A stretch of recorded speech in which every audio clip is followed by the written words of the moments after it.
অনেকদিন পরে রান্নাঘরে চলে আসলাম কিছু একটা বানানোর জন্য। সন্ধ্যা হতেই আম্মু বলছিল তার খুব ক্ষুধা লেগেছে, তার জন্য কিছু একটা বানিয়ে দিতে। কি বানাবো সেটা খুঁজেই পাচ্ছিলাম না। পরে ভাবলাম বাসায় রুটি আর ডিম আছে, সেটা দিয়ে আম্মুকে কিছু একটা বানিয়ে দিই। হ্যালো এভরিওয়ান, আসসালামু আলাইকুম। কেমন আছেন সবাই? আলহামদুলিল্লাহ, আমিও খুব ভালো আছি। প্রায় 1 মাস ধরে আমার পরীক্ষা চলছিল, এর জন্য ঘরের কোনো কাজই আমি করতে পারিনি, সব আম্মুকে করতে হয়েছে।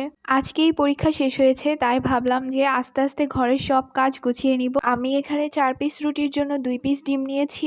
এদিকে কথা বলতে বলতে আমি ডিমটা ভেঙে রেডি করে ফেলেছি। এখন চুলায় একটা কড়াই বসে তার মধ্যে তেল গরম করে নিচ্ছি। এখন রুটিটাকে ডিমের মধ্যে ভালো করে ভিজিয়ে আমি গরম তেলের মধ্যে দিয়ে দিব। রুটিটাকে ভালো করে উল্টে পাল্টে আমি ভেজে নিব।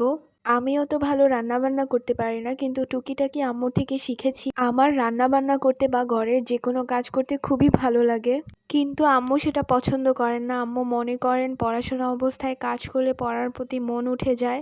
এজন্য কোনো গুরুতর সমস্যা না হলে আম্মু আমাকে দিয়ে কাজ করাতে চান না। মায়েরা হয়তো একটু এরকমই হয়, সন্তানকে খুব আদরে রাখে, নিজেরা কষ্ট পায় কিন্তু সন্তানকে কষ্ট পেতে দেয় না।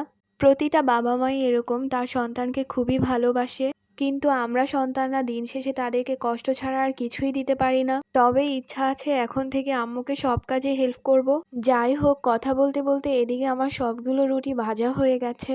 কতটুকু ভালোভাবে করতে পেরেছি সেটা জানি না, সেটা আম্মু খেয়েই বলতে পারবে। তবে কালারটা দেখতে খুবই ভালো লাগছে। আজকের ব্লগটা এই পর্যন্তই। সবাই দোয়া করবেন, ভালো থাকবেন। আসসালামু আলাইকুম।